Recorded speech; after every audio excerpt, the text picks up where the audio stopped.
Nós vamos falar sobre light fields e light field photography, né? Na verdade, uma introdução ao tema, e eu baseei essa apresentação bastante em uma apresentação feita pelo professor Mark Levoy, da Universidade de Stanford, que é um dos pesquisadores que contribuíram bastante nos últimos anos para essa área de light field photography. Então, um especialista, eu peguei o material dele, os slides, e complementei com alguns slides meus para fazer, então, tentar esclarecer alguns pontos e focar nos elementos mais relevantes do meu ponto de vista, né? Que eu considero relevante para vocês. Então, primeira observação, ou primeiro comentário, é o que é um light field, né? Eu coloquei uma definição aqui. Light field é uma função vetorial que descreve para cada ponto do espaço a quantidade de luz que passa por aquele ponto em todas as direções. Mas, além da quantidade, a gente tem a composição da luz também, né? Eu tenho o comprimento de onda específico. Então, imaginem o seguinte, imaginem o espaço, em cada ponto do espaço, vocês têm luz, né? Tem uma componente eletromagnética, do espectro eletromagnético, viajando em cada uma das direções, das infinitas direções, e passando por cada um dos pontos desse espaço. É isso que caracteriza, então, o light field. Tá?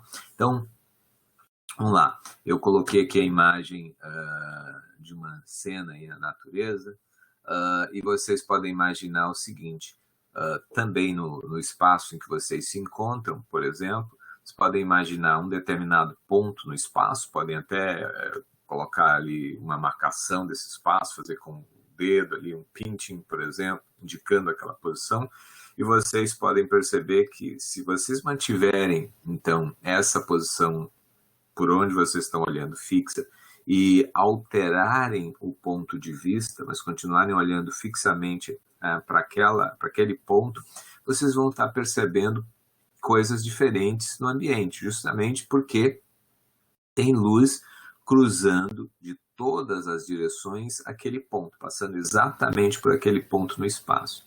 E isso, naturalmente, se aplica a todos os pontos do espaço. E é isso, então, que caracteriza o light field. Tá? Nós podemos, matematicamente, tratá-lo, então, como uma função vetorial, ou seja, para cada ponto do espaço, existe, então, um vetor que aponta em cada uma das direções. Imaginem como se eu tivesse, então, uma esfera posicionada, centrada em cada ponto do espaço, e aí eu tenho agora coordenadas θ e φ, que vão me indicar a direção daquele vetor, né, a partir daquele ponto, e qual é que é a informação de luz, né, que vem naquela direção, do ponto de vista de intensidade, comprimento de onda, etc. Ok? Então, isso é muito importante, porque isso dá para a gente, então, esta percepção de que por cada ponto do espaço tem luz trafegando aí em todas as direções, nos dois sentidos, ao longo de cada direção, e sem interferir um com o outro. Por exemplo, se você estiver de frente a uma outra pessoa, está vendo aquela pessoa e a pessoa à sua frente também lhe vê, e o fato de haver luz trafegando num sentido, que lhe permite ver aquela pessoa, não interfere com a luz que está eventualmente sendo refletida em você e chegando ao observador à sua frente. Em outras palavras, né, a gente poderia ter aqui, eu tentei representar com isso essas duas garotas, e eventualmente vai existir um ponto no espaço aqui, ou vários pontos no espaço, onde a luz que chega até elas acaba cruzando, né, por esses diversos pontos aí, e isso sem gerar nenhuma interferência. Então tá, essa definição e observação muito importante do que acontece na natureza. Entretanto, tradicionalmente, a gente veio discutindo sobre fotografia, né, câmeras, captura de imagens, e que a gente captura, na verdade, com uma câmera convencional, é uma projeção desse light field num certo plano, né, o plano do nosso sensor. E a gente utilizou lentes para focar essa luz, né, que está presente aí no light field, para que a gente pudesse concentrá-la, focá-la no sensor, de modo a que a gente pudesse, né, o uso de lentes, vocês lembram, para que a gente consiga concentrar a luz e, portanto, ter uma captura rápida. Nós poderíamos estar capturando imagens também, né, essas projeções do light field, usando uma câmera pinhole, mas aí o que a gente chama de eficiência luminosa seria muito baixa, implicando então que teríamos que ter um tempo de exposição bastante elevado, tá? Então, o contexto aqui da nossa conversa e aula de hoje é o seguinte: imaginem, por exemplo, uma situação como essa. Eu tenho uma janela. E uma pergunta que a gente pode fazer é o seguinte: seria possível tirar uma fotografia que desse para a gente a mesma experiência de estar olhando através de uma janela? Né? Notem que eu estou colocando isso no sentido de que a fotografia convencional, né, aquela fotografia que consiste de uma projeção, ela é algo estática. Tá? No momento que a gente capturou a projeção, se eu mudar o ângulo, o ponto de vista que eu estou utilizando para observar aquela fotografia, o que a gente tem apenas é uma transformação muito simples, né? Porque ali o que a gente tem é uma projeção planar que não muda o conteúdo. Já no caso de uma janela, se eu mudar o meu ponto de vista, eu vou estar observando uma cena ligeiramente diferente, porque existe então a possibilidade de enxergar o mundo, né, com o seu light field completo lá fora, e portanto eu estarei enxergando um conjunto diferente de raios que vão chegar então à minha retina, ok? Justamente porque ao me posicionar no outro ponto de vista, no outro ponto no espaço, digamos aqui do lado de dentro aqui desse cômodo, do lado da janela, eu estou agora recebendo os raios que passam por aquela região do espaço e, portanto, por aquela região do light field. Tá? Então, vejam bem, para que eu possa produzir uma tal sensação, ou seja, capturar uma tal fotografia, eu precisaria amostrar o light field no plano da janela. Ou seja, para cada um dos pontos correspondentes ali à janela, eu precisaria estar amostrando os raios que estão chegando de cada uma das direções. Ok? Bom, e naturalmente para poder visualizar isso, uma coisa é a captura, o outro processo, né, necessário seria a visualização disso. Eu precisaria renderizar aquela imagem, aquele slice, vamos dizer assim, aquela fatia do light field, porque veja bem, nesse caso eu estaria capturando uma fatia do light field correspondente ao plano lá da janela, mas ainda menos uma fatia se a gente considerar o espaço infinito, né? Mas o retângulo, né, correspondente ali ao plano da janela, aquela porção da janela, teria que capturar o light field para os pontos nesta região do espaço.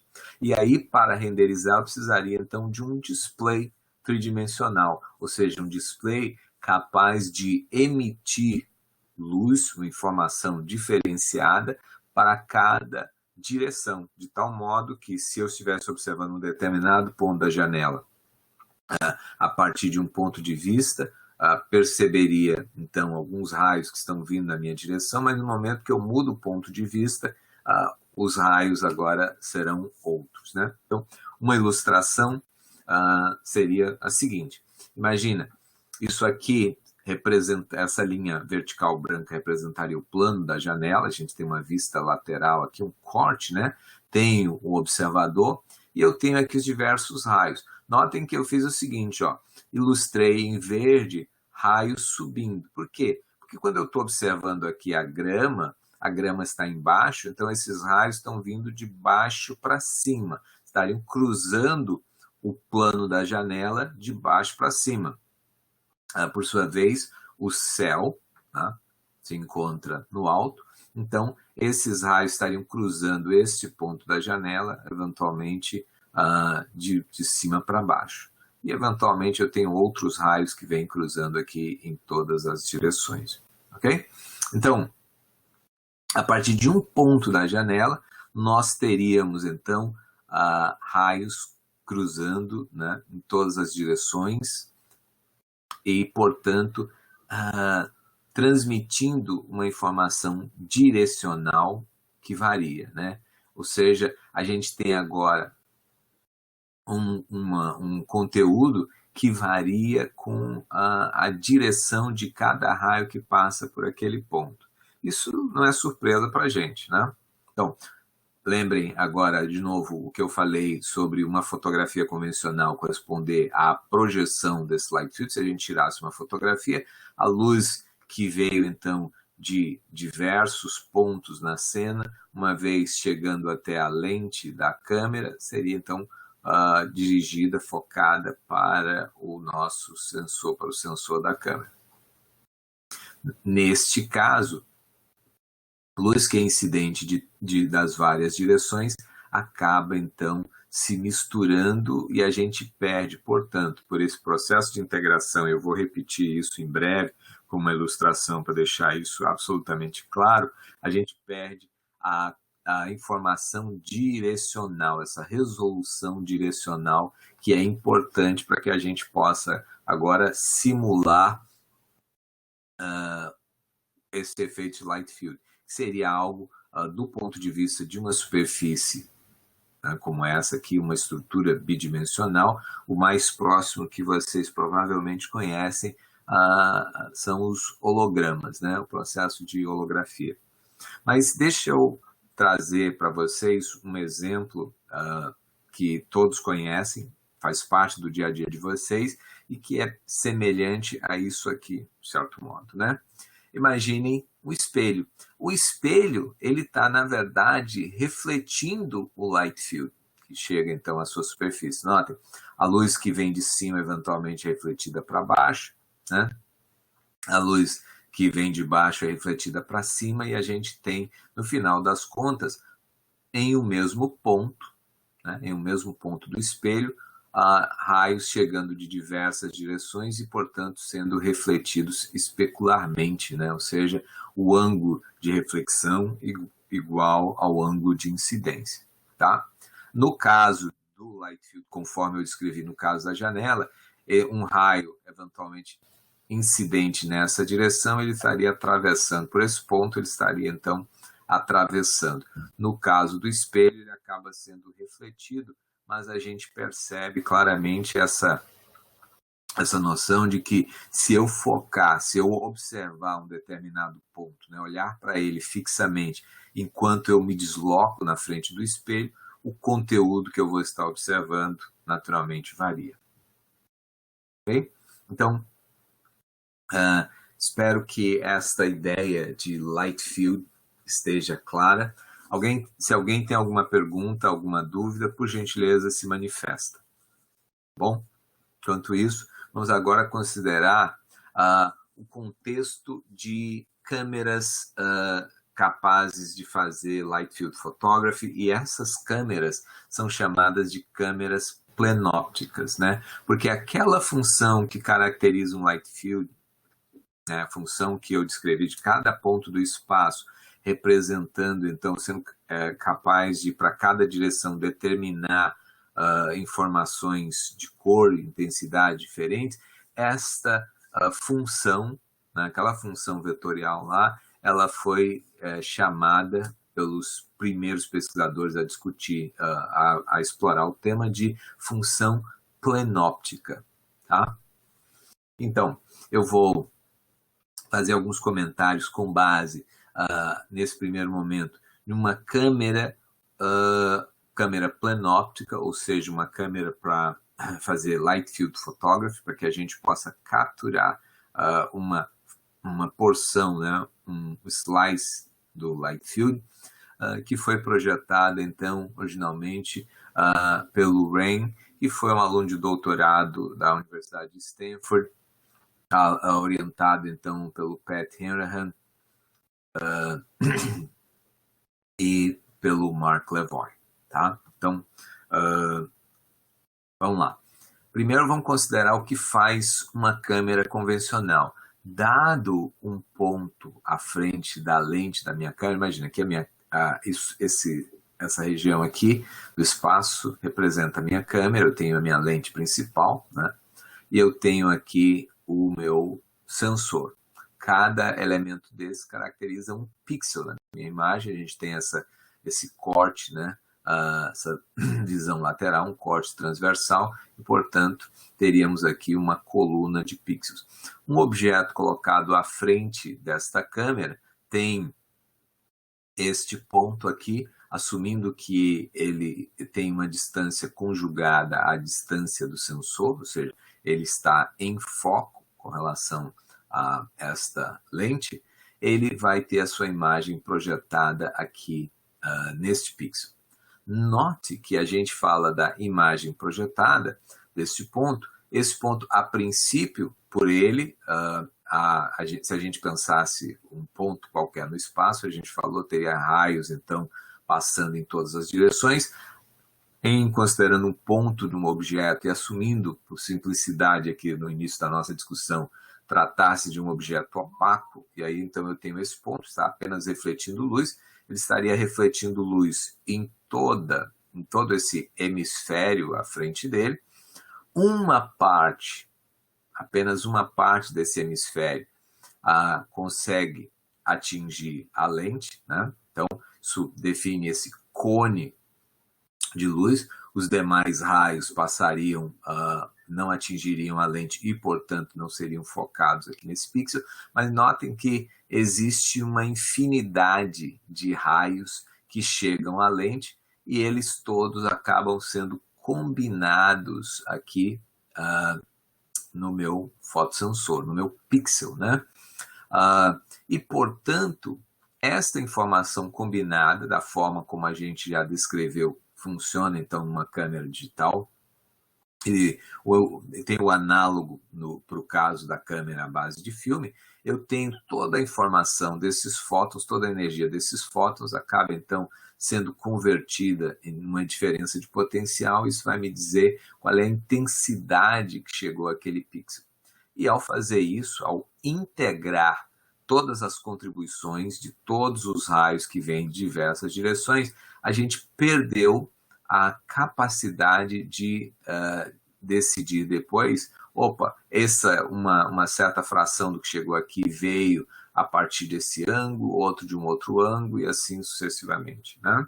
Então, a gente perde a capacidade de discernir entre as direções originais desses raios, desses vários raios incidentes. Bom, o que faz, então, uma câmera plenóptica? Como é que ela funcionaria? Ela funcionaria assim, ó. Ao invés de a gente estar focando, a propósito, isto aqui é um dos possíveis projetos para fazer, então, câmeras plenópticas. Esse é o modelo por trás das câmeras propostas pelo Rain, que depois chegou a criar uma empresa, eu vou mencionar brevemente sobre isso, produzir, então, câmeras que foram comercializadas. Mas existem outras alternativas e eu também vou discutir brevemente com vocês essas outras alternativas. Bom, mas então vamos lá. Ao invés de focar no fotossensor, imaginem que eu foco agora sobre um conjunto de microlentes, uma rede de microlentes. E essas lentes, então, elas estão à frente do nosso sensor. Cada lente, cada microlente, ela cobre uma matriz, digamos, de N por N pixels, tá? Mas o que é interessante é que agora, no momento que eu tenho esse raio aqui, ó, chegando à microlente, ele vai agora atravessar esse dispositivo e vai então atingir aqui este pixel. E eu tenho agora associado a esse pixel não apenas uma informação de luz, mas eu tenho a informação direcional, porque este pixel foi atingido por raios que viriam então nessa direção, assim como este outro raio vai atingir e vai armazenar ou vai ter capturado a sua informação fotométrica neste pixel, e o mesmo vai valer para os diversos. Naturalmente que vocês percebem que isto aqui é equivalente até a gente ter um pinhole nesse ponto, né? Poderia então pensar em construir uma câmera onde eu tenho pinholes, né, no centro de cada um desses elementos aqui, e estaria eventualmente obtendo um resultado semelhante. Novamente, assim como no caso das câmeras em geral, se eu utilizar um pinhole, eu estou, na verdade, tendo uma eficiência luminosa muito baixa. Eu vou conseguir fazer essa separação, mas percebam, a maior parte da luz que entra à câmera vai acabar sendo bloqueada pelas estruturas aqui à frente, né? E que não correspondem aos respectivos pinholes, ok?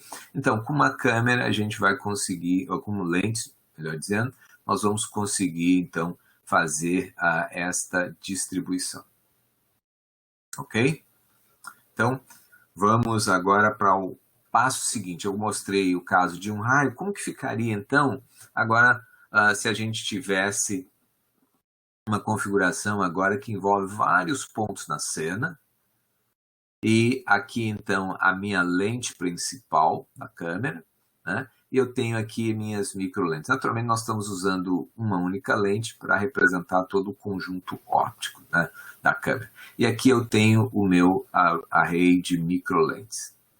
Gente, vamos lá, eu vou pedir para que vocês prestem bastante atenção, acompanhem de forma bastante atenta essa discussão, porque esta imagem aqui nos diz muito, muito mesmo sobre câmeras plenópticas. Nós vamos conseguir entender diversas propriedades, não apenas das câmeras plenópticas, mas de câmeras e lentes de um modo geral. Então, imaginem o seguinte, ó.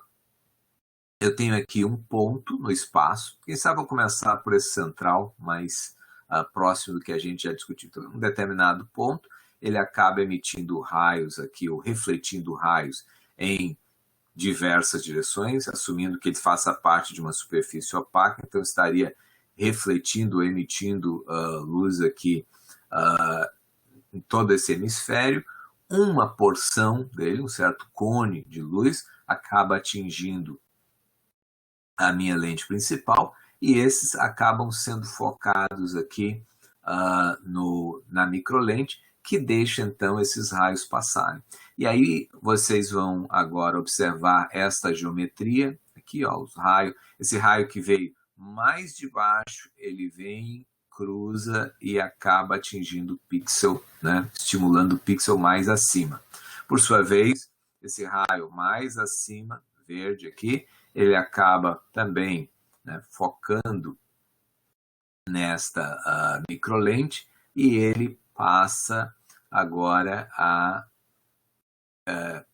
estimular o pixel mais abaixo, tá? Mais abaixo, atrás dessa microlente. Cada microlente agora tem atrás de si uma matriz, conforme eu falei, digamos, de N por N pixels.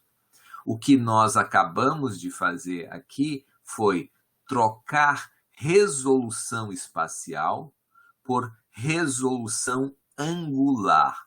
A minha imagem agora, ela vai ter um número de pixels, se assim a gente falar, que é igual ao número de microlentes. Mas cada microlente terá uma resolução, digamos, de N por N raios, direções. Então, novamente, nós trocamos resolução espacial. Repito, originalmente, se não tivéssemos uma câmera planóptica, se nós tivéssemos uma câmera convencional, aqui esse é o meu sensor, nós teríamos esta resolução aqui. Ó. Mas a resolução agora foi a resolução espacial, né? A resolução espacial agora ela foi reduzida, eu tenho que dividir isso pelo número, né, de pixels em cada uma das direções associadas a cada microlente e, portanto, a minha resolução passa a ser igual ao número de microlentes, a resolução espacial. Entretanto, eu ganhei resolução angular. E isso virá a ser extremamente importante, porque agora a gente pode, vocês podem imaginar o seguinte, traçando raios aqui, eu posso fazer uma série de operações, combinando essa informação angular que eu capturei, a gente vai poder refocar dinamicamente a diversas distâncias, vai poder simular pontos de vista diferentes da mesma cena, ou seja, simular a paralaxe e além de outras aplicações que nós vamos discutir em seguida.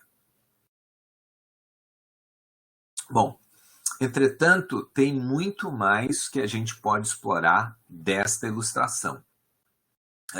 Imaginem, por exemplo, este ponto aqui da lente, essa porção da lente aqui, tá? Notem que existe um raio que vem aqui desse ponto vermelho, atinge esse ponto da lente, existe um outro raio que vem desse elemento da cena, um outro desse elemento da cena, e assim sucessivamente, né? Todos os elementos da cena são visíveis, por exemplo, para os quais eu posso traçar um raio daquele ponto diretamente a este ponto da lente, naturalmente contribuem para o que vai ser projetado aqui. E isso é independente de eu ter uma câmera planóptica ou não. Mesmo numa câmera convencional, o que eu falei é válido. E observem o seguinte, esses camaradas vão acabar sendo distribuídos aqui entre as várias microlentes, nós já vamos voltar a esse ponto. Mas, no primeiro momento, o que eu quero chamar a atenção de vocês é o seguinte, ó, vamos considerar apenas os raios chegando neste ponto, desconsiderando o que passa para além da lente principal. Se a gente considerar este ponto, notem que este ponto enxerga a cena, toda ela, por um certo, digamos assim, ponto de vista. Este outro ponto aqui em cima também enxerga a mesma cena por um outro ponto de vista. Este camarada já enxerga a cena por um outro ponto de vista. Certo? Isso quer dizer o seguinte, que cada porção da lente, e repito, isso independente de estarmos tratando de uma câmera planóptica ou uma câmera convencional, cada porção da lente principal enxerga a cena de um ponto de vista diferente. E portanto, se eu conseguir identificar quais são os raios que chegam a este ponto, eu vou conseguir agora, combinando-os, reproduzir, criar uma vista da cena deste ponto de vista aqui, desta perspectiva.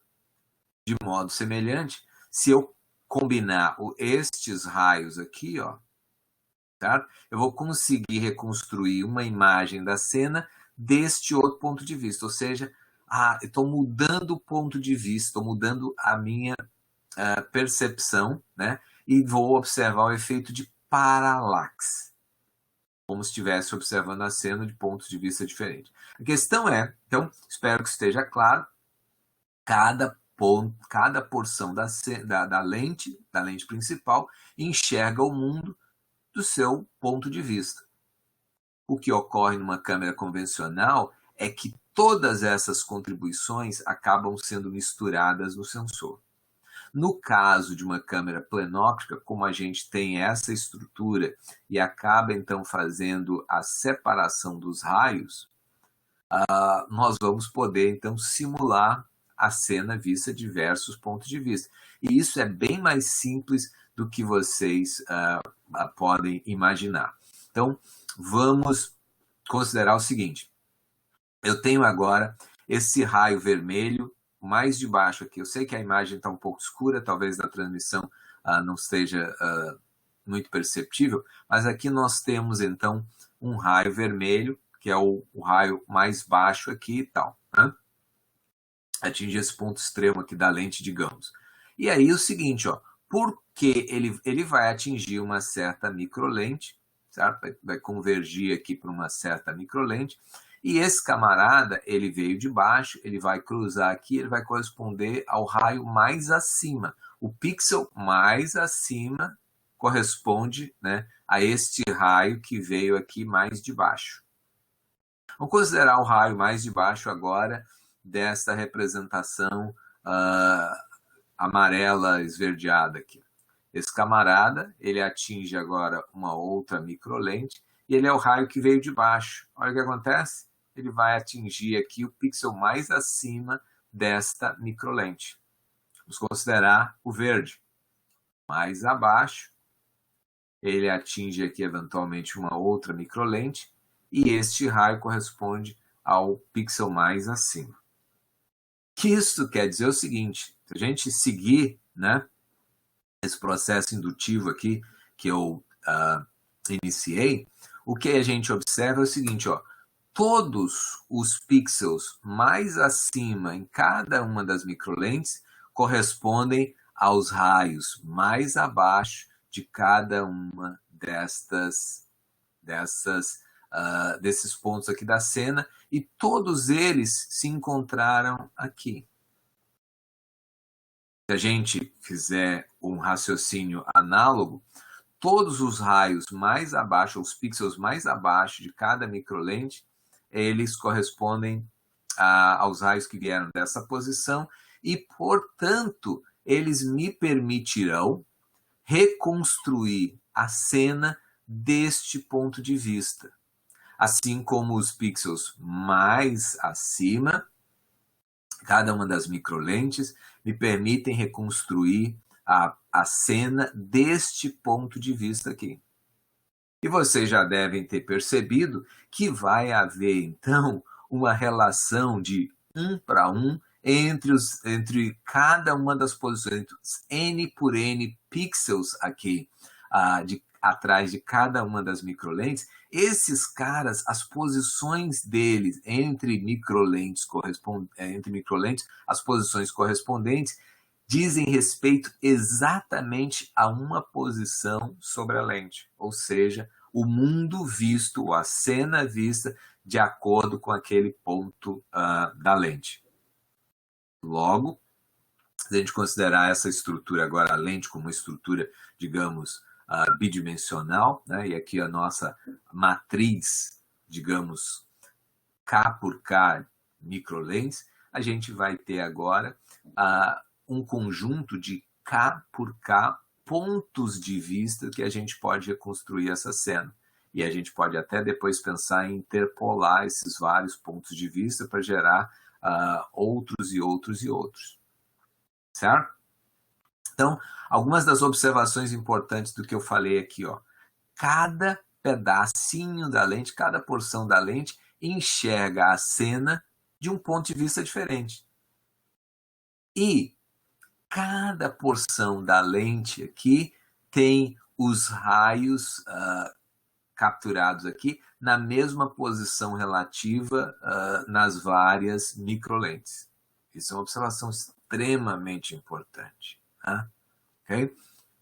Bom, Uma outra questão aqui, ó, que agora a gente vai poder... A propósito, e o fato de ter essas vistas diferentes, vocês lembrarem, por exemplo, da nossa aula sobre fotografia codificada, quando eu mostrei a câmera para extrair profundidade além de cor a partir de uma única foto. Notem, nós tínhamos, né, o nosso tridente, então tinha uma abertura, uma pequena abertura numa certa porção da lente, certo? E mais a abertura central. Isso é o equivalente a projetar imagens inteiras da cena. Esse camarada, essa porçãozinha aqui, enxerga toda a cena e, portanto, projeta toda ela sobre o sensor. E é por isso que quando nós tínhamos lá o nosso tridente, nós tínhamos 3 cópias da cena sobrepostas, né? Lembra? Uma mais fraquinha, que vinha pelo fato de a gente ter uma abertura menor, uma mais intensa correspondente à abertura central e uma outra menos intensa da porção de uma outra abertura menor colocada mais abaixo, certo? E com as microlentes, que as microlentes nós não colocamos nessa região, vocês lembram, elas foram colocadas logo atrás das aberturas, aqui para ajudar a focar no sensor. Nosso sensor era isso aqui, não tinha essas microlentes, nós usamos microlentes, mas comparadas com essas aqui, as nossas eram macrolentes, né? Lentes bastante grandes. Tá, então, observe, cada ponto da lente enxerga toda a cena e produz uma cópia, é suficiente de produzir uma imagem inteira da cena. Naturalmente que, se eu utilizar apenas uma pequena porção dela, é como se eu estivesse usando uma câmera pinhole. Quando a gente libera toda a lente, a gente tem uma eficiência luminosa maior, a gente está capturando mais energia por unidade de tempo e, portanto, nós conseguimos fazer capturas em tempos menores, mais curtos, exposições mais rápidas e, portanto, capturar eventos,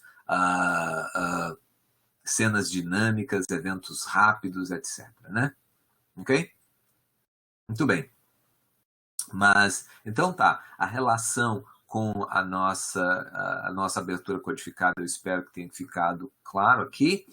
Um outro ponto muito importante é o seguinte, ó, imaginem que a gente eu representei essa cena aqui, considerando um conjunto de pontos que estão focando exatamente na distância das microlentes, ou seja, existe uma conjugação entre a distância do objeto à lente e a distância das microlentes à nossa lente principal. Né?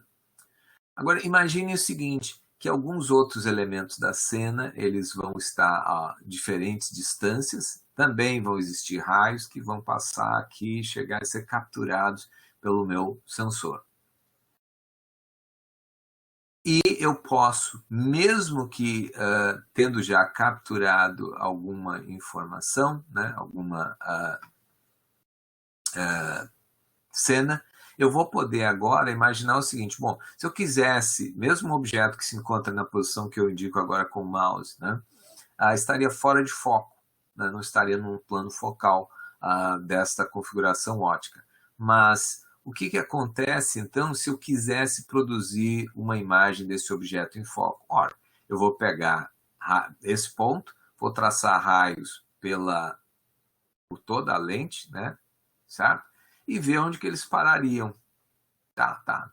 Eles vão chegar, alguns vão atingir uma microlente, outros, etc. E eles vão, então, atingiriam determinados pixels atrás das microlentes, respectivamente. Né?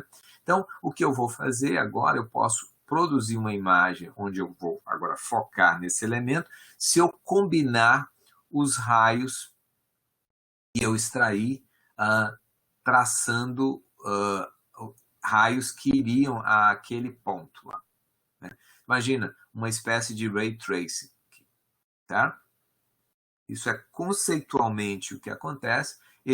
Naturalmente, existem algoritmos muito mais eficientes para fazer isso, baseados, então, no uso da transformada de Fourier, etc. Nós não vamos entrar nesse detalhe, mas eu espero que vocês tenham percebido o que eu antecipei aqui para vocês. Nós vamos explorar isso em seguida. Então, eu posso agora simular foco em objetos que se encontram a diferentes distâncias, simplesmente pegar, se eu tivesse um objeto aqui, né, ele estaria tendo seus raios indo parar atrás das várias microlentes em determinadas posições. Eu vou combinar essas informações para gerar versões focadas, imagens focadas desses elementos a diferentes distâncias. Em outras palavras, uma câmera plenóptica ela tem a possibilidade de permitir o refoco mesmo após a captura da cena. Isto porque a gente tem agora a resolução, né, do ponto de vista angular. E aí a gente pode agora descobrir as direções que seriam necessárias para reconstruir cada um dos pontos no espaço. Ok? Tudo tranquilo? Então vamos adiante agora. Bom, esta construção geométrica que eu mostrei para vocês é exatamente o que o Ren utilizou para construir o primeiro protótipo dele, parte da tese de doutorado dele lá em Stanford, onde ele utilizou então uma matriz. Isso aqui então tem o sensor, né? E aí o seguinte, ó, uma matriz de microlentes foi colocada então sobre o conjunto, sobre o sensor, né? O conjunto de pixels lá. Então, no caso específico, o que eles utilizaram, então, uma câmera com 16 milhões de pixels, utilizaram então uma array de 292 por 292 microlentes, e isso gerou então um array de 14 por 14 pixels atrás de cada uma das microlentes. Tá? Então, aqui está a representação, né, desse array de microlentes, uma vez superimposto ao sensor, você então obtém um efeito como aquele que eu descrevi para vocês, tá bom? Bom, isso aqui, ó, é uma imagem típica capturada por uma câmera planóptica usando essa arquitetura que eu descrevi para vocês, de colocar uma rede de microlentes em frente ao sensor. Vocês provavelmente percebem ali alguns pontinhos. Eu vou, na verdade, sair aqui para poder ampliar essa imagem. E o que vocês vão ver agora é o seguinte, ó. Essas regiões que vocês veem agora com esses pontinhos, na verdade, representam os pixels atrás de cada uma das microlentes. Cada elemento desse aqui representa, então, a área de uma microlente.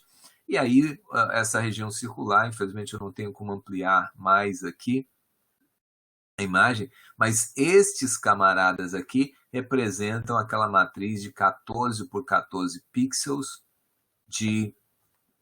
atrás de cada uma das microlentes. Notem que alguma área aqui acaba também sendo perdida, né, por conta das bordas ali, dos limites entre as várias microlentes.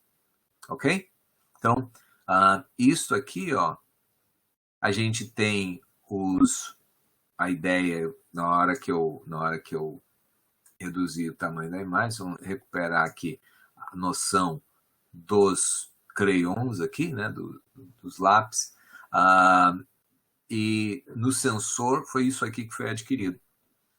E cada ponto, cada região circular daquelas lá corresponde então à matriz, né? Quer dizer, a região quadrada corresponde a 14 por 14 pixels.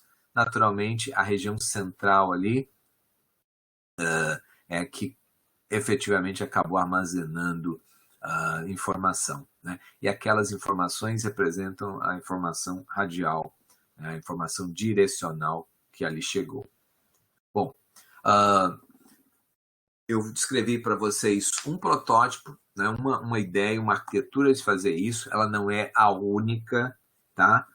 Mas é na qual a gente centrou a discussão, e isto é bastante intuitivo discutir algumas tantas propriedades importantes de câmeras plenópticas, e é com aquela arquitetura que nós vamos seguir daqui um pouco mais para mostrar algumas aplicações de câmeras plenópticas.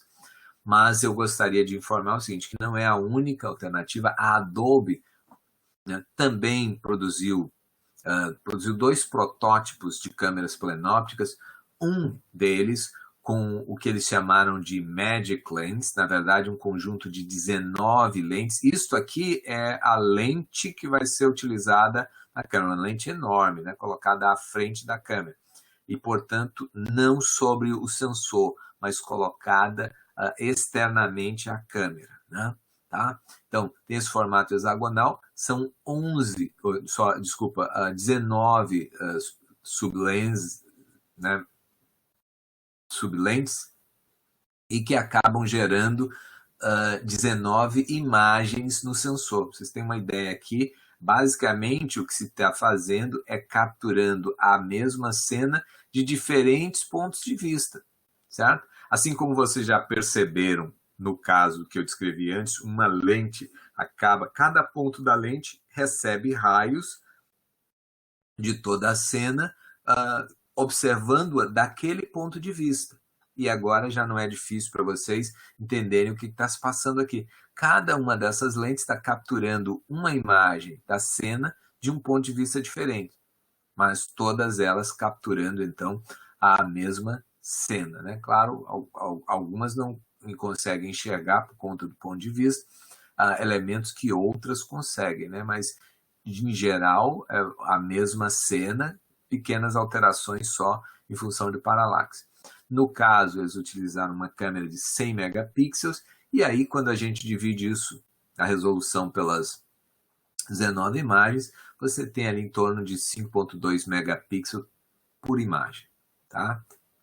Bom, a Adobe desenvolveu um outro protótipo também, em que eles utilizavam uma combinação diferente de lentes. Olha aqui externamente como fica a lente, apesar de que esse aqui é o outro protótipo, né, que utiliza o que eles chamam de lentes negativas. Lentes negativas, né, são lentes divergentes, com mais aqui eles têm outras 2 lentes positivas, e vocês têm uma ideia do que acontece no sensor, aquela ideia de que você acaba capturando múltiplas cópias da cena com uma resolução mais baixa. Notem que, no caso do modelo da arquitetura que eu apresentei anteriormente, onde a gente tinha microlentes em frente ao sensor, o que nós tínhamos então era, e vocês lembram pela imagem do Cryon, aquela grande imagem da cena com as regiões, né, aqueles pixels, super pixels, digamos assim, que acabam atrás de si codificando a informação de direção. Aqui é um modelo diferente. Aqui você tem, na verdade, os vários pontos de vista representados por cada uma destas imagens aqui, ó. E esses pontos de vista vêm dessas pequenas lentes aqui, né? As sublentes, tá? Então, sobre o sensor, você acaba tendo múltiplas cópias da cena capturadas com uma resolução mais baixa e de pontos de vista ligeiramente diferentes. Notem, assim como no caso daquele array de microlentes utilizados diretamente sobre o sensor, e a gente acaba perdendo um pouco, né? No caso, os pixels ali nem todos são aproveitados por conta daquelas bordas das regiões entre as microlentes. Aqui também acontece, percebam que nas bordas entre essas várias imagens existe então uma perda de qualidade. Respondendo aqui as delimitações das várias lentes, ok? Então, esta é uma alternativa, né, àquela do uso das microlentes diretamente sobre o sensor, que vem a ter a possibilidade de explorar agora aqueles diversos raios de forma diferente. Aqui a gente também tem como explorar raios de algum modo. Mas então, vamos fazer alguns comentários, já pulando um pouco no tempo. O primeiro modelo de câmera planóptica foi comercializado, a Lytro, não é essa aqui, eu não trouxe uma imagem dela, é uma câmera, eu vou colocar diversos vídeos no Moodle, tá? Eu tentei colocar antes o site do Moodle do Instituto, não estava disponível, então eu deixei para colocar esses vídeos agora no final da tarde, quando a gente encerrar as nossas aulas da tarde. Bom, mas então esse aqui é o segundo modelo de câmera produzida pela empresa Lytro, que foi fundada pelo Ren Ni, né?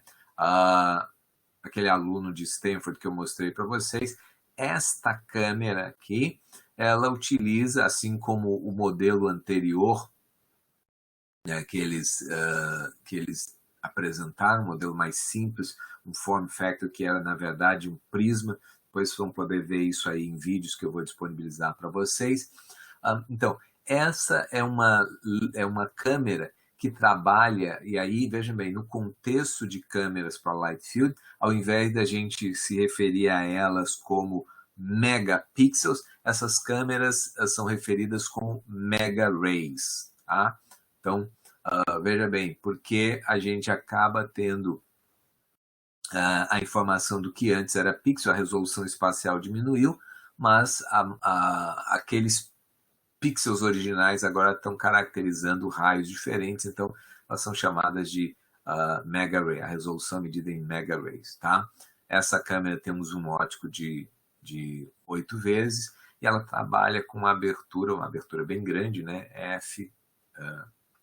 F2, tá? O detalhe é o seguinte, a empresa foi fundada então pelo Ren, lançou o primeiro modelo de câmera, que foi chamou bastante atenção por conta das possibilidades de refoque. Eu vou mostrar para vocês aqui, ainda com o protótipo, os resultados com o protótipo dele, da tese de doutorado, como que isso funciona. Na internet vocês vão encontrar vários vídeos mostrando esse tipo de coisa. E eu estou incluindo também muitos vídeos no Moodle que ilustram essas questões. Mas, então, depois a Lytro fez uma câmera mais parecida com uma câmera convencional do ponto de vista do fator de forma, né, para segurar e tal. A outra era, de certo modo, inconveniente para uso e tal. E na prática, o que aconteceu é que, apesar do produto revolucionário, bastante diferente, a empresa não foi um sucesso. Ela foi reorganizada depois de algum tempo, passou a fazer câmeras em light field super, com uma resolução muito grande para o cinema, né, para a indústria de cinema, e eu vou botar vídeos lá também para que vocês vejam como impressionante foram esses resultados, porque do ponto de vista do mercado consumidor, né, essas câmeras elas não decolaram. A empresa, então, ela passou a focar na questão do cinema. O fundador foi afastado ali né, da direção, deixou de ser o CEO e tal, e passou a focar no cinema, fez um produto muito impressionante, conforme eu disse, vocês vão ver em vídeos, mas depois de algum tempo, mais recentemente, ela foi adquirida pela Google e ela não comercializa mais nenhum desses produtos. Todo o material disponibilizado por ela, os visualizadores, porque a gente precisa de software para visualizar as imagens que são capturadas, etc., foram descontinuados, tirados, então, da web, a gente não consegue mais encontrar essas coisas, tá? A Google adquiriu essa empresa, tem usado aí as suas patentes para possivelmente algum projeto deles em realidade virtual ou alguma outra coisa. Bom, então, história aí da Lightroom, realmente uma empresa muito interessante, a tecnologia bem interessante, disruptiva, mas que não teve sucesso no mercado. Né? Os produtos, o consumidor, de um modo geral, não adquiriu essas câmeras. Tem uma outra questão, é que em alguns reviews mostram algumas dificuldades, alguns problemas com essas câmeras também, em termos da sua funcionalidade e da sua estabilidade e tal. Depois vocês veem nos vídeos. Bom, existe uma outra empresa, uma empresa alemã chamada Raytrix, que produz uma linha de câmeras que também são câmeras, são light field cameras. A propósito, a ideia é que esta câmera aqui, ao chegar no mercado, ela custava em torno de $1.400, $1.500. Tá? Era algo para o mercado consumidor, mas ainda assim um mercado com alto poder aquisitivo. Estas câmeras da Raytrix, elas têm um custo muito, muito mais elevado. Eu não tenho um número preciso para dar para vocês, mas eu estimaria que elas custam algumas mais de $10 mil, etc. Elas também funcionam com uma estrutura diferente, quer dizer, estrutura não exatamente, não é bem o termo, com um princípio diferente. Ao invés de tentar focar, eles colocam microlentes à frente do array, mas ao invés de tentar focar no array, eles focam o que seria atrás e geram então um certo borramento, e eles usam essa informação. O foco principal deles é a obtenção de profundidade. Eles conseguem então processar isso de forma bastante rápida usando GPUs e conseguem, portanto, produzir captura de imagem de profundidade em tempo real. Né? Por que isso é importante? Isso tem inúmeras aplicações. Né? Por exemplo, imaginem que se você tem dispositivos como o Kinetic, por exemplo, da Microsoft, esse funciona à base de infravermelho, que nem a gente comentou. E, portanto, você não tem condição de utilizá-lo em ambientes outdoors, onde tem radiação solar, etc., né? Porque isso estaria, então, comprometendo um tanto da possibilidade de uso adequado. Estas câmeras aqui, elas podem ser utilizadas em algumas das aplicações. Se vocês forem no site da Raytrix, raytrix.de, né, a Alemanha, vocês vão ver aplicações, por exemplo, para carros autônomos. Eles estão então capturando imagens de profundidade em tempo real, para que isso sirva para guiar, por exemplo, carros autônomos. Aplicações em esportes, onde você quer capturar rapidamente o mapa de profundidade, digamos, de um atleta que está correndo, e por aí vai. Né? Ok? Muitas aplicações. Então, vamos adiante. Tendo compreendido o conceito em geral, vamos falar então agora de maneira mais precisa, mais objetiva, como que funciona essa ideia de refoco digital, ou seja, como que eu posso refocar um conteúdo que eu capturei, né? Em outras palavras, eu capturei aquela informação, tem elementos em diversas profundidades na cena, e eu vou, com isso agora, depois de ter feito a captura, eu posso focar nos elementos de primeiro plano, os elementos do fundo. Posso, se eu quiser, inclusive, colocar todos os elementos da cena em foco. Né? Ok? Vamos ver como funciona isso. Então, considerem aqui esta cena simplificada. Tenho 3 elementos mostrados com cores diferentes. E esse elemento se encontra em foco com relação ao nosso array de microlentes aqui. Tá? o que esse camarada, então, toda a luz que vem deste ponto, focando aqui, atinge uma microlente e ela acaba sendo distribuída naquele nosso array de pixels atrás dessa microlente em particular. Então, cada elemento desse aqui caracteriza um pixel deste nosso array. Ok?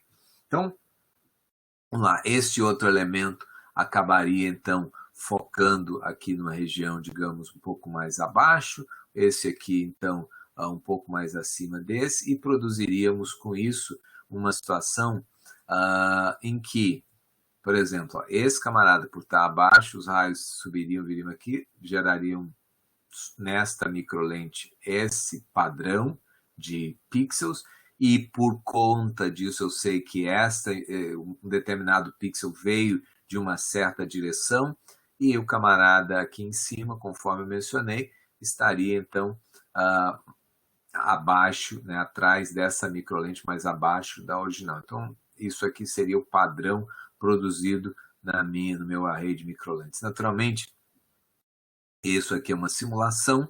A gente viu ao dar zoom naquela imagem dos crayons que realmente correspondiam então à imagem lá do sensor. A gente tinha ali pequenas perdas entre os vários elementos. Aliás, desculpa, as perdas aconteciam aqui entre as microlentes, né? Então, mas seguindo adiante, imaginem o seguinte, ó, se eu quisesse simular um ponto nesta posição do espaço, tá? Bom, um ponto nesta posição do espaço, ele viria o seguinte, ele teria que, para atingir essa lente, eu teria que traçar raios, por exemplo, nessas direções aqui, no caso dos extremos, e fazer, então, outros raios aqui pelo interior da lente. Bom, considerando apenas esses três elementos aqui, vamos ver o que acontece. Ó.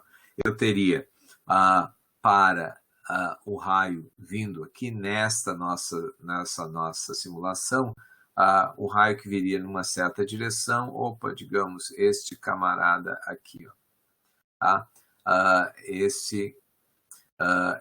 O raio passando e atingindo esta outra microlente estaria nesta posição, e o raio caracterizado aqui pela linha inferior atingiria, digamos, nesta posição.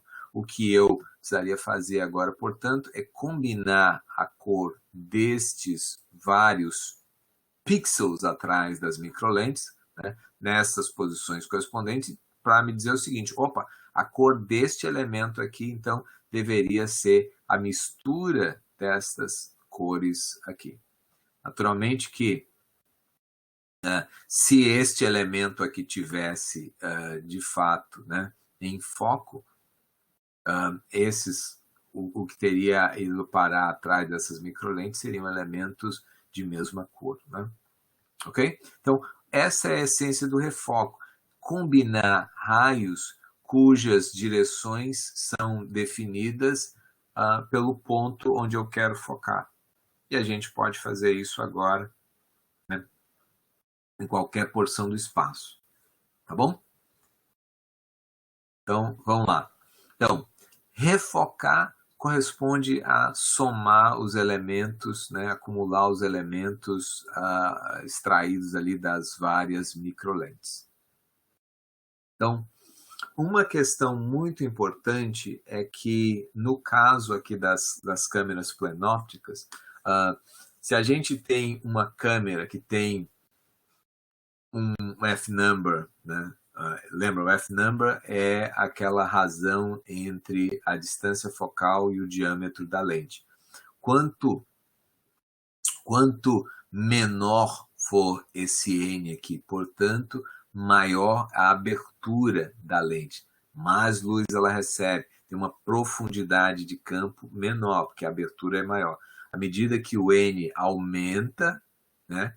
N aumentar quer dizer o seguinte, aquela distância focal dividida pelo diâmetro lá da minha abertura, aquilo lá foi maior, quer dizer, a abertura era menor, a gente tem menos luz chegando, mas tem uma profundidade de campo maior.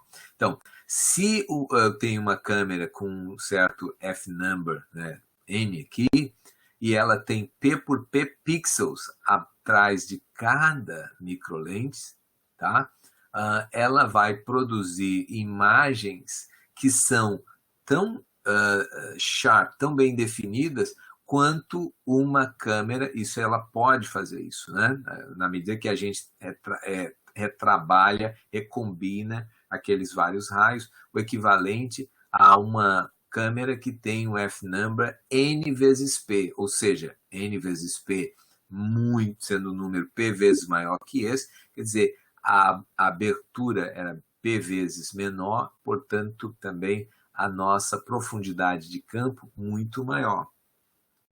Bom, mas da onde que isso pode ser alguma vantagem? É uma vantagem porque, do ponto de vista da lente principal e da abertura, ela continuou sendo N. Isso quer dizer o seguinte, N pequeno, por exemplo, no caso daquela câmera lá que eu mostrei para vocês, a Illum, ela tem captura sempre com f2, ou seja, N pequeno, quer dizer, uma abertura bem grande, ela capta muita luz por vez. Ao mesmo tempo, eu consigo obter uma profundidade de campo que é equivalente a uma câmera NP. Por exemplo, assumindo que eu tivesse 14 pixels lá, né, eu teria aqui, por exemplo, no caso 2 vezes 14, 28, né, certo? E aí teria uma abertura bem pequenininha e portanto, com uma profundidade de campo bem grande. O mesmo, eu já expliquei essa coisa, é o mesmo que quando a gente está falando isso, a gente está falando em produzir imagens que têm uma profundidade de campo bem curta, equivalente ao original, mas eu posso simular uma profundidade de campo até o equivalente a uma abertura muito menor, ou seja, um f-number muito maior. Então, vamos aqui, ver como é que funcionaria essa questão do refoco. Essa imagem capturada, né? Notem que a profundidade de campo de uma câmera com f-number igual a 2, ela é pequena, o rosto da moça aqui está em foco, o resto vai ficando cada vez mais fora de foco. Mas, utilizando aquela noção fundamental de recombinar raios, né, de várias direções, a gente pode ir alterando, então, a distância focal. Posso ir focando cada vez mais distante, certo?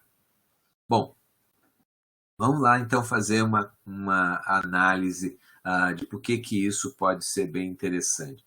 Uma fotografia convencional utilizando um f-number relativamente pequeno, f4, ela tem a seguinte característica. Eu foquei aqui numa determinada pessoa, outras já não tão distantes dela já aparecem um tanto desfocadas. Se a gente resolver utilizar, por exemplo, uma abertura bem menor, ou seja, um f-number maior, a gente consegue colocar esta pessoa agora já em foco. Mas observe, eu espero que vocês consigam aí na transmissão perceber que essa imagem aqui é bastante ruidosa.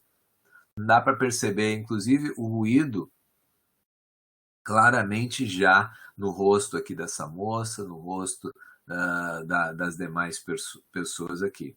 E por que isso acontece? Porque com uma abertura significativamente menor, o que ocorre é que tem menos luz chegando ao sensor e, conforme nós discutimos no início da disciplina, isso implica, então, em imagens mais ruidosas, tá? Utilizando aquela possibilidade de refocar de uma câmera plenóptica e capturando, por exemplo, com a abertura, né, nesse caso, foi capturado com o F4, que é a abertura daquela, né, o F-number do protótipo lá, desenvolvido lá para a tese de doutorado do Ren. Então, observem o que acontece aqui. Você pode simular isto, né, esta imagem aqui, onde todos os elementos estão em foco. E eu já digo rapidamente como que isso pode ser feito e por que a câmera, na verdade, por utilizar uma abertura maior, está recebendo mais luz, essa imagem é bem menos ruidosa que a imagem capturada por uma câmera convencional que tenha a mesma profundidade de campo. Tá? Bom, a ideia aqui é que a gente pode estar simulando foco em várias distâncias. E é assim que nós vamos utilizar, ou assim que nós vamos construir um algoritmo para obter o que se chama de All Focus Image. Né? A ideia é o seguinte, é ir simulando foco ou reconstruindo imagens em diferentes planos, em diferentes distâncias. A gente vai fazer isso. Naturalmente, como esses elementos da cena estão a distâncias diferentes, alguns vão aparecer em foco e outros estarão desfocados, dependendo do plano, né, da distância focal que a gente está simulando naquele momento. Tá? E de modo bem semelhante àquela ideia colocada para o cálculo de distâncias no nosso trabalho aqui apresentado sobre fotografia codificada, que a gente consegue estimar quando que o elemento está em foco, né? Quando as derivadas elas têm uma magnitude maior, aqui também você vai fazer exatamente a mesma coisa. Para cada pixel você vai verificar quão mais sharp ele está com respeito aos elementos, às distâncias que vêm, né? Aos pixels de imagens associados a distâncias anteriores e posteriores, e aí você pega o máximo de cada uma delas e reconstrói basicamente pixel a pixel uma imagem como essa. Tá? Bom, então, adiante. Bom, e se eu quisesse mover o observador? Vamos lá, lembra que eu falei para vocês o seguinte, que cada ponto da lente, na verdade, recebe os raios de toda a cena, né? Tem o potencial de capturar aqui, capturam na prática, uma vista da cena, uma vista completa da cena, deste ponto de vista. Então, se a gente vai movendo, a gente está capturando os raios de pontos de vista diferentes. Logo, fazer essa simulação de movimentação do observador é agora estar simulando a reconstrução da cena, ou reconstruindo a cena, utilizando raios que teriam passado por determinada porção da lente principal. E essa porção, esse ponto da lente principal vai me dizer com que direção esses raios incidiram sobre as microlentes e, portanto, quais as posições dos pixels que eu preciso utilizar para combinar. Então, mover o observador é extrair elementos de cada uma das microlentes e a gente já viu que para um mesmo ponto é exatamente a mesma posição em cada uma das microlentes. Lembra que eu falei? O raio mais de baixo aqui ele vai ser o raio mais em cima atrás da microlente. O mais de cima, mais embaixo e os outros. Então essa relação se preserva para simular um determinado ponto de vista aqui. Eu vou pegar para todas as microlentes uma dada, uma posição relativa de pixel ali atrás daquela microlente. Então tá. Bom, então vamos ver como é que ficaria isso numa simulação. Imagina, eu vou agora estar mudando o ponto de vista e ao fazer isso, vejam só, a gente consegue, vou voltar aqui, a gente consegue simular um ponto de vista diferente. E notem que isso aqui não tem nenhuma renderização do ponto de vista de computação gráfica. Isso aí é tudo luz que foi capturada, está só sendo reamostrada. Né? Então, vamos lá. Bom, mais do que isso, eu não preciso me restringir a ficar sobre o plano da lente. Se eu quiser, como eu estou, na verdade, só descobrindo os raios que são necessários para fazer aquele caminho, eu posso agora, por exemplo, simular o afastamento do observador. Por exemplo, vou voltar ali para aquela posição, simular aqui um outro ponto de vista, eu posso simular a aproximação também, certo? Porque no final das contas, se eu quero posicionar o camarada aqui, eu vou buscar os raios que passam por aqui, passariam por aquele ponto, eles estariam atingindo a lente com determinada configuração, e daqui eu sei para onde que eles iriam, quais microlentes atingiriam e que pixel atrás de cada microlente armazena a informação correspondente àqueles raios. Então vejam bem, a possibilidade de armazenar a direção de raios me dá uma flexibilidade enorme para trabalhar a imagem, para processar eu não diria a imagem, até eu diria o seguinte, a informação capturada por uma câmera plenóptica. Ok, então, implicações disso. A gente deixa de ter uma amarra entre o que foi exposto do ponto de vista da abertura, né, e a profundidade de campo. A gente viu que dá para simular, né, o refoco e ainda assim simular uma profundidade de campo bastante grande. Tá. O que nós estamos fazendo aí é trocar a resolução espacial por resolução angular, o que me dá, portanto, a possibilidade de fazer o refoco, ajustar a perspectiva, aquela história de simular pontos de vista diferentes e tal. E aqui foi colocado assim, o excesso, porque veja bem, se a gente considerar um sensor com uma grande quantidade de megapixels, dá para fazer bastante coisa e ainda ter imagens com alta resolução. Imaginem, por exemplo, se a gente utilizar um sensor com 216 megapixels, ou seja, 18K por 12K, nós podemos fazer o seguinte, ó.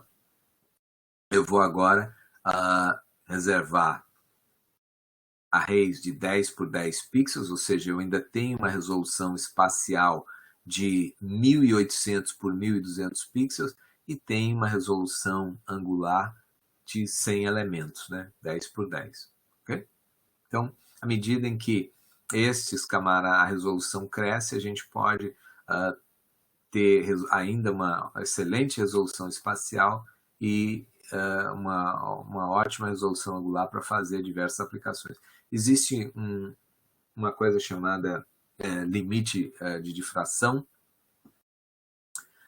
Existe um limite, a gente já comentou brevemente isso, o quão pequeno os pixels podem ser. O limite é dado, então, pelo comprimento de onda da luz visível e tal. Não vamos entrar muito em detalhes nisso, mas nessas regiões aqui nós estamos ainda com bastante tranquilidade, tá? Ok, então um outro ponto que eu quero colocar para vocês é a simulação de abertura sintética, né, e as implicações disso.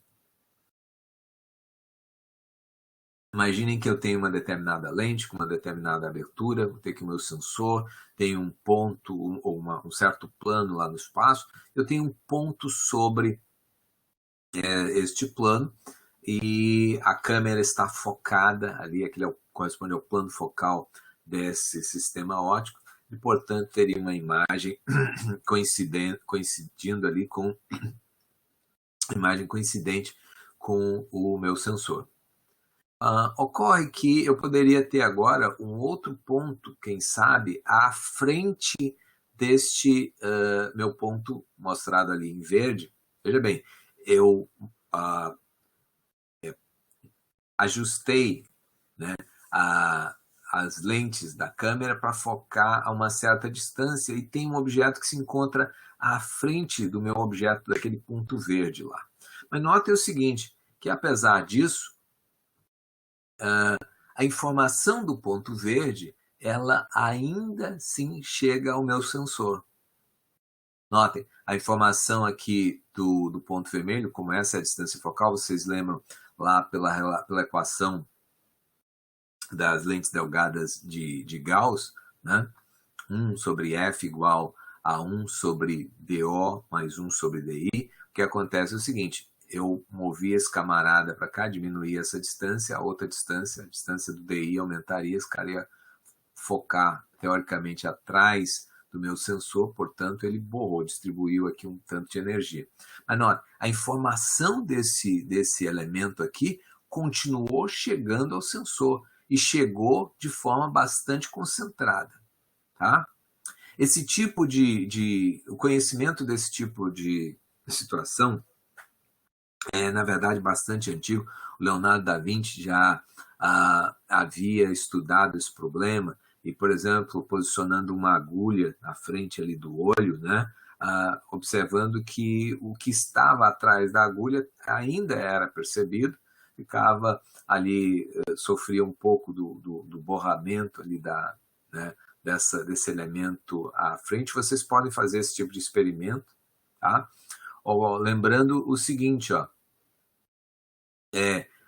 tem que colocar um objeto que seja mais estreito, digamos assim, do que o tamanho da pupila de vocês, né? Porque tem que ter abertura para que este elemento aqui, esses raios, eventualmente cheguem ali bem, né? Claro que se a gente diminuir a abertura, o que vai acontecer é o seguinte, eu tenho menos informação desses elementos chegando lá, alguns raios não estão chegando absolutamente livres. Houve uma redução aqui desse borramento, toda a energia que chegou aqui acaba, né, concentrada desse modo, mas essa é uma observação muito interessante. À medida em que a gente, eu vou voltar um passo aqui, à medida em que a gente aumenta essa abertura, a gente tem mais informação vindo, então, desse objeto que, a princípio, estaria ocluso pelo elemento aqui da frente. Bom, a pergunta é a seguinte, o que aconteceria, então, se a gente resolvesse aumentar enormemente essa abertura? Nota, o que vem a acontecer é que, como esse cara está fora do plano focal, o círculo de confusão aumenta ainda mais, a energia desse camarada acaba sendo distribuída para uma área cada vez maior, eu continuo concentrando a energia dos elementos que estão em foco aqui, ou seja, esse cara vai dar aquela borradinha na cena, mas eu ainda consigo ver, digamos assim, através deste camarada aqui, certo? Então, e conforme eu disse, toda a energia desse ponto está concentrada aqui. Então, vamos lá. O que a gente pode fazer? Puxa vida, seria legal ter elementos como esses aqui para que a gente pudesse enxergar atrás de determinadas estruturas, né? O fato é que construir lentes muito grandes, isso não é nada prático, né? Tem a complicação de fazer isso, não é nada além das dimensões de uma lente, né? Então, mas essa coisa pode ser simulada, né? A gente pode simular uma abertura como se a gente tivesse diversas câmeras, porque se vocês lembrarem do que eu comentei antes, cada porção da lente, na verdade, captura uma imagem da cena do seu próprio ponto de vista. Então, essa observação nos permite, por exemplo, simular que a construção, o que seria uma abertura bem grande, espacialmente falando, né? Poderia incluir aqui, eventualmente, alguns metros, se eu quisesse, colocando diversas câmeras que vão estar observando esse camarada aqui, diversos pontos de vista, e notem, se eu tiver um objeto aqui à frente, esta câmera conseguiria enxergar a informação do objeto que está lá atrás, assim como antes eu mostrei que existem raios que estariam chegando livremente aqui à lente e convergindo lá, né? Então, tá. Se a gente combinar esses vários elementos aqui, ó, esses vários raios das várias câmeras, ou seja, a combinação de informação de pixels das várias câmeras, a gente vai conseguir, então, simular o que seria essa abertura bem grande. Bom, por que que esse negócio, então, ó, com outro ponto de vista, a gente vai lá e faz a mesma operação, tá? Bom, por que que eu comentei isso? Porque pesquisadores lá de Stanford também construíram arrays de câmeras, tá? Arrays reconfiguráveis, onde você pode estar controlando, por exemplo, a distância entre as várias câmeras. E aí, o que ocorre aqui? Então, eles construíram arrays com várias câmeras, e para poder sincronizar, tratar tudo isso, eles acabaram também tendo que construir hardware para fazer a sincronização dos diversos elementos, a gravação de tudo isso, etc. Bom, então, algumas configurações, né, que eles utilizaram, câmeras mais espaçadas, certo? Para fazer capturas de light field. Vocês conhecem também esta aplicação, né? Sincronizar é um outro tipo de aplicação, mas você consegue, por exemplo, fazer o equivalente a congelar o tempo. Você está com as câmeras sincronizadas, todas capturando a cena no mesmo instante, mas de pontos de vista diferentes, e aquele efeito que ficaram conhecidos lá por conta do filme Matrix. Então, do tiro e tal, e o camarada se baixa ali, dá aquela congelada no tempo enquanto a câmera passa. Na verdade, está fazendo a transição entre várias imagens dessas. Vamos, então, considerar um arranjo onde as câmeras são colocadas de forma muito mais compactas, e é possível fazer coisas intermediárias também, né? Nem tão compacto e nem tão espaçado, né? Então, isso aqui permite explorar o que a gente chama de diversas baselines. Bom, por que que isso é uma coisa interessante? Eu falei para vocês que a gente pode, então, estar enxergando objetos atrás de oclusores, né? Considerei por causa do ponto. Vamos considerar, então, uma aplicação específica utilizando um certo array de câmeras como esses aí. Então, o que o pessoal acabou fazendo foi o seguinte, ó, colocou o array de câmeras, tem aqui um target, mas depois o target vai ser removido, e eles vão capturar aqui imagens desses arbustos, tá? E a ideia, então, é conseguir enxergar atrás desses arbustos. Então, vamos lá. Seria uma simulação de algo como esse. É alguém atrás de uma folhagem. Algumas câmeras vão enxergar parte desse indivíduo porque a folhagem não é completamente fechada, né? Consigo ver um pouco através de uma câmera, um pouco através de outra, etc. Então, vamos lá. Isso aqui seria a imagem daqueles arbustos, isso a uma certa distância.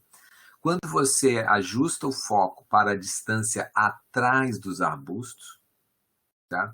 Fazer aquele efeito de agora combinar raios de diversos elementos, você pode agora, capturando então essas imagens de diversos pontos de vista, buscar os elementos fazendo um shift dessas imagens aí, fazer com que os pixels eventualmente coincidam ali.